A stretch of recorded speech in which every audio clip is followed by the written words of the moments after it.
Welcome back, guys. That's right. Nothing speaks truth like a drunken Latino better. Let's get into the power. Right then, Ben. We're back with episode 5. Things are starting to move now. Do you want to give everyone a little spoiler-free overview of what happened? Yes. We'll certainly do that for you, Steve. Oh, thank you very much. So, obviously, with this episode, it's titled Scarlett, Minnow.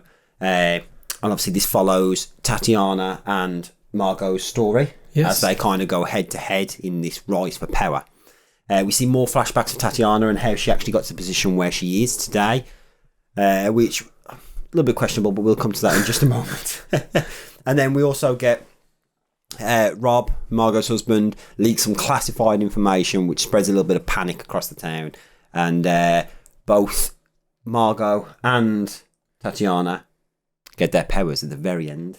We do. They do. So then, Ben, we just had that little overview. Maybe not so spoiler-free, but deal with it. Was it not? It was alright. Right then, so Go on. let's go through it.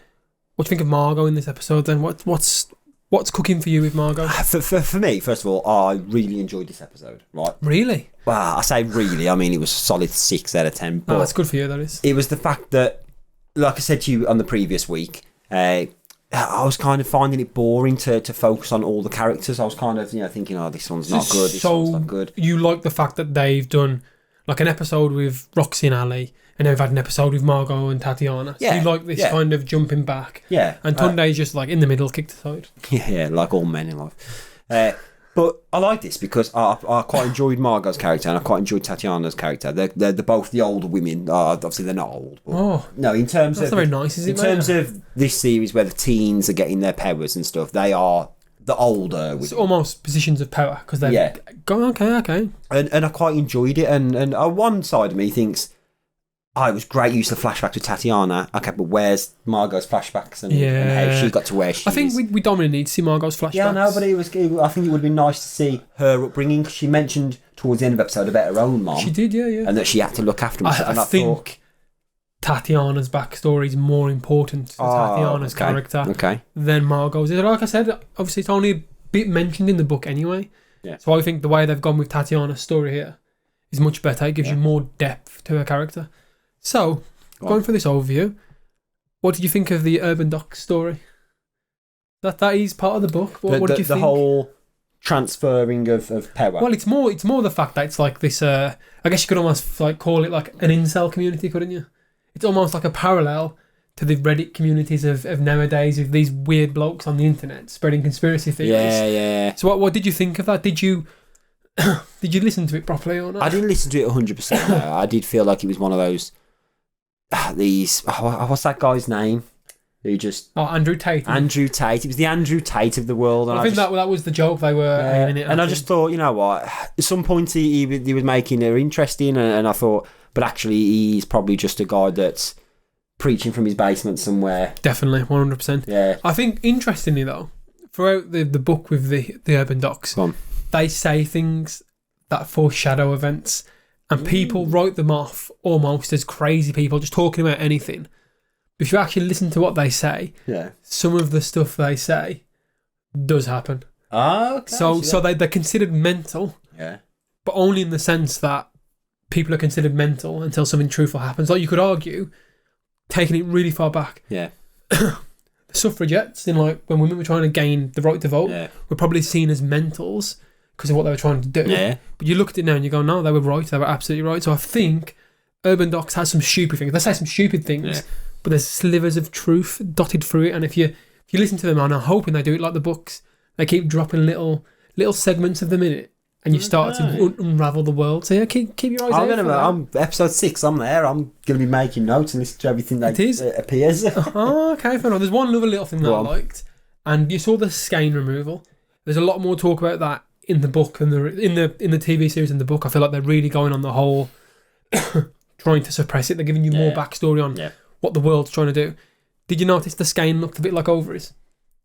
If you look at like a female reproductive system thing, the way the ovaries are positioned on the uterus, the skein looked a bit like it, even down to how the buds formed. And I just thought that was a bit. I wondered if that was symbolism on purpose. I think because obviously only women can have it. So I wonder if that was a bit of symbolism that was just put in there for the TV. Yeah, just more for a visual effect. Yeah, and I just noticed that. And I thought that was a bit weird. So yeah, right interesting. Go on. Right then, Ben, on to the hidden details we love in our fantastic book section that's written by me. Got to give him some credit where credit's due, I suppose.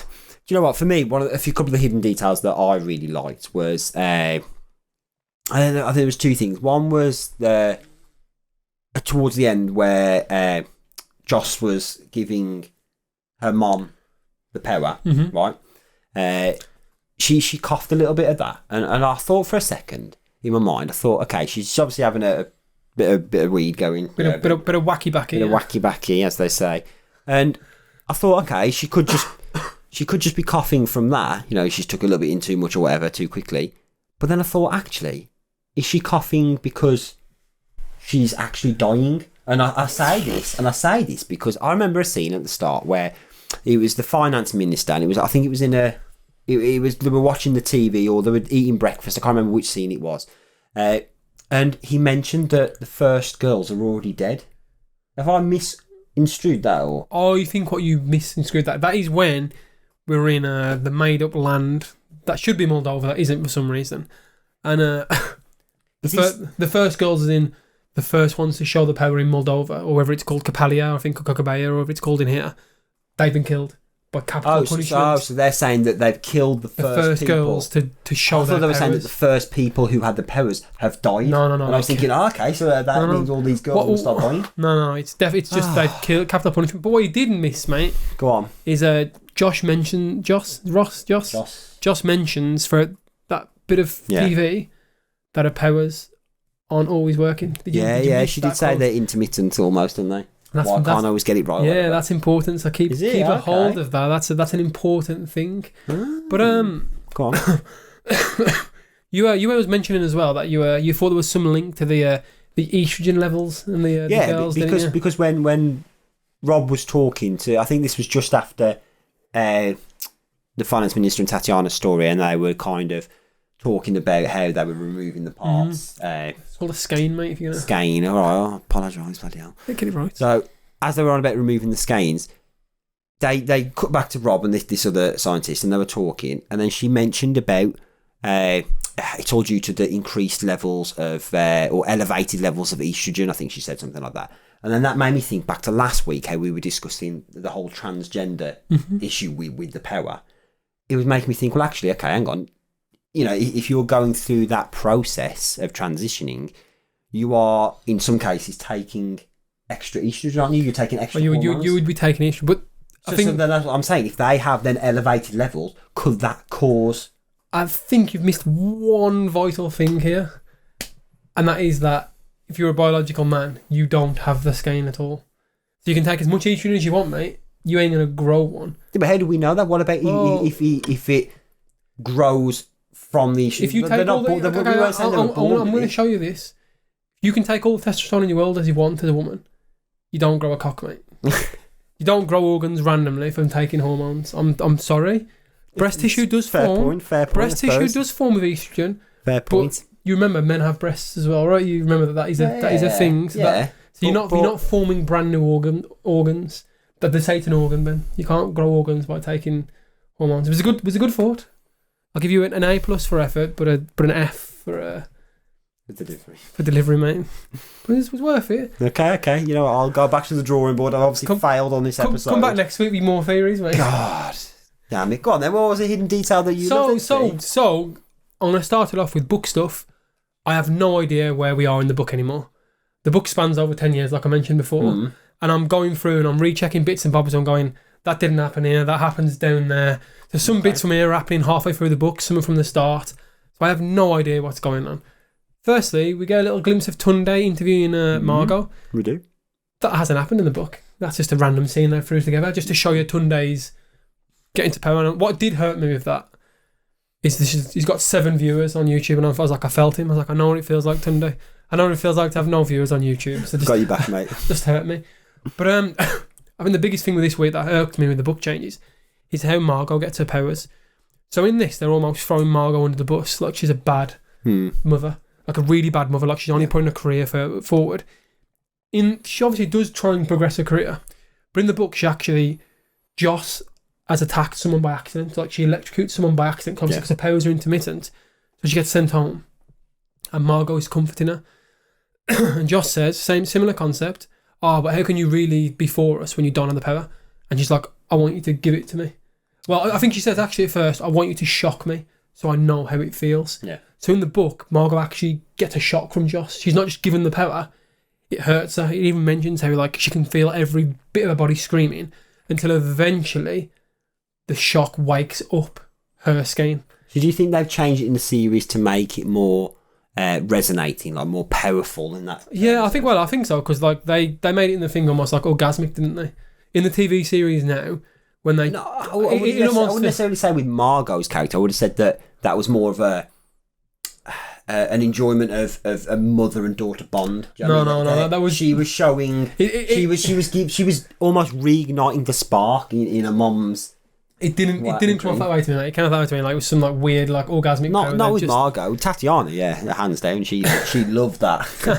She was like she saw him from the stairs. I don't know. Like, wait for me. I just feel like the way they've done with Margot's character is again like Tunde. They're almost making it worse. Like they've made Margot a much worse mother in the TV series than the book, and I feel like she loves her daughters in the book. That's the point, right? She's a mom doing what she can for her daughters, and I feel like we're losing that a little bit in here. But she does in this because she does what she can. She goes to work. Yeah, and you see, you mentioned that now. Go on. I feel like her and Rob's characters have got this real world gender switch thing going on. Like when she comes back from work, he's like, oh, you've been at work all day, you've not seen the kids, you don't even know what's going on. And I feel like the writer's done really well with that by showing you how bad it is from both sides of that. Because obviously if you hear a lot of like women complain about their husbands not being there, and their husband's instant rebuttal is, but I'm providing for the family, I'm doing this, I'm doing that. Yeah. And I think having it swapped around, if you're a bloke watching this, you can see it through a bloke's eyes being at home, and you can go, actually, I can see that both ways are bad. Yeah. Whether it's a man or a woman who's doing that, it's not good. And I think that's what the writer does a lot through this book. They start to show you things flipped around on purpose to make you question, go, I see what the problem is there. So yeah, I quite like the fact they've almost switched how Rob is, almost made him like how typically the woman would be in a relationship in times of old. In some degree, yeah. Yeah, no, some degree. I agree. I just thought that was there, mate. But I'm not gonna lie. One thing that did annoy me, go on, in here, a little hidden detail, is they moaned about women not being able to walk alone at night. I think Ross says, "Oh, now I've got the power, I can walk alone at night." And in my head, I always question this. I think, do women think that men don't get scared to walk alone at night? Like, yeah, it's true. Like, we do get scared, guys. It does happen. Like, you know, keys between the hands, that's a common male thing as well. Music in the ears that's not playing. Yeah, music, just you can scoop this in. Obviously, the chance of rape's is lower with men, so I can understand there's more fear. Yeah, but there's still fear there. But there's still fear. Of more abuse, you know. Exactly, and I think what the writer misses here, obviously not, you know, I think when they always say, like, women characters written by men never the same as women characters written by women, same thing with men here. I genuinely think they miss that concept that men still fear fear. Still fear mid walking alone at night. But now Josh is like, oh, well, I'm safe now at night. It's like, no, you're not safe. You've missed the point here. If you've got the powers, other girls have the powers. Yeah. So you're no longer need to be scared of the boys, it's the other girls now who want to hurt you. Even with that, she could walk at home alone with the power, and men could still say, you know what, she's got the power. I don't like that, because we haven't. Bam. That's a good point. So I feel like fear's always there. If anything, she's less safe. You think she's? I don't know if she's less safe. I would, because if you know, like most stereotypical men out there, if they see a woman with something they can't have or haven't got, they're like, well, that ain't fair. I want it. Yeah. So is there going to be collectives of men out there that are roaming around looking for women with the power to take them down? That almost sounds like what Urban Docs was talking about, isn't it? It's almost like there's a bit of epic foreshadowing there, mate. That's true. You've kind of missed that. So let us know, guys. But anyway, if you're a woman watching this, let us know if you genuinely think men don't feel fear walking along. Because I would actually genuinely like to know and listen to what you have to say. Anyway, Ben, after all that, what was your best scene this week? Best scene, I alluded to it at the start. Nothing screams the truth like a drunken Latino, Steve. For me, it was Rob, Margot's of the half, coming home, stumbling home, drunk, and he's then shouting abuse. You don't do this, you done this. But at the same time, he's highlighting some of the things that Margot didn't necessarily notice. I was like, actually, wow. He's drunk and he's a jackass and he's now swimming in the ocean, but he's made a few good points. Because then, if he had never done that, she would never have gone into Joss's room, would never have had that conversation, and would never have got her power. Exactly. And I think that, yeah, do you know what? He did. Drunken Latino man. He did. He pointed it. I love the little, do you know, they get the caviar. It's like, they squeeze a little, that just cracked me up that day. I love those. That was brilliant. What I want to say is Rob's character is much better in the TV series than the book. Yeah. They've made his character. He's this... Good actor. Sorry. He's good. And you know, I really like him. I really like that. It's nice to see a strong father figure in a show. We get these shit ones, and I think it's really nice that he's a strong father figure. Didn't he play... sorry to just jump off. Didn't he play the guy from Ice Age? The sloth? Maybe he had a good maternal instinct in that. He looked after that baby and that melon. Maybe sloths are the real MVPs here. Go on then. What's your best scene in Steve? So mine was similar. Mine was that argument between Rob and Margot, where Rob's like, "You can't do that. You can't do this. Why are you not angry? They've cut skeins out." And she's like, "Well, don't matter, does it? We only paid for it. They were going to die anyway." And it's that. And I think Rob's character in this, like I said, he's been brought around. Yeah. He's clearly a good guy. 100%. And I think him being there with Margot grounds Margot. Yeah. And I like that. I like that they're a team almost. I like it. And I think my best scene was just them fighting. And like you said, at the very end when he's going, "I'm going for a swim in the ocean." He just paddles off. And I love that. I love how the kids come out. Is Dad drunk? And they're like, yeah, Dad's drunk. And that just really cracked me up. And I really liked it. It was a good episode. Right then, Ben. Yeah. I can't do future predictions, as everyone knows, because I've read the book. Give it to me. Ooh, all the power. So, for me, I still think that this is alluded to a big clash between Margot and Tatiana. Said in last week's episode, if you haven't seen that I think those two are going to clash and that Tatiana is going to kill Joss in some way. That's what I'm predicting. I still think that's going ahead, but actually now... Before you carry on, you told me there was some crazy theory that you wanted to throw out there to people. It's coming, guys. So we've not mentioned yet about Tatiana's sister. Now, for me, this is one of the big crucial moments of this show. So, Tatiana's sister is pregnant in the show. She's doing a business, and then, bam, she gets given the power, right? Now, hear me out, Steve. I'm predicting, right, that obviously I've not read the book, so this is completely ballparking it here. I honestly predict that Tatiana's sister, I can't remember her name, sorry, is going to give birth to the first boy with the power. Oh. And I know you go on about it's the female organ that is in, and males can't have it, but I'm saying that because she's got the power whilst in the womb, bam. You male first, male, and he's going to be. It's going to be this thing where and I think it's going to come at the end of the series. So the women are going to be at the top. They know they've got all the power. They're changing the world. They're making such differences that men probably couldn't do or wouldn't do. And then, first boy born with power. What is it? Is it like a prodigal son returns? I don't know. I'm just pitching out random ideas here, but that's what I think. So you think there's going to be a male born? Yeah. With the power? Yeah. Purely because she's gained the power while still pregnant. That's so if I told you that her sister is basically irrelevant in the book, does that change your prediction? No, because I think that production companies like Amazon have got to sometimes stray away from the book, and I think that they're going to do that in a different way that, one, makes you angry enough to want to watch it to see where they go with it, or two, makes you intrigued enough to carry on watching the show for season 2. So there it is, guys. Ben thinks we're going to have males with the power, which is just basically no, isn't it? But it was a joke. It was a joke. But yeah, so Ben thinks they're going to change the book, throw out males with the power now. We're going to have this massive war, I assume, is what you're leading on to. Whether it's a war, there was a series they made out quickly just to say that it was like the last man on Earth or something like that, and there was just one man on Earth, and every other man died apart from this one man. I've not seen it, but I saw the trailers for it. And I'm thinking something like that. We just have the one person with power, not all men. Oh, okay. Fair enough. Anyway, guys, let us know what you thought about this episode. Let us know if you think Ben's right, or if you think Ben's wrong. Obviously, don't let him know the ending though, because he won't let it go down. And we'll catch you next week with something new. Take care.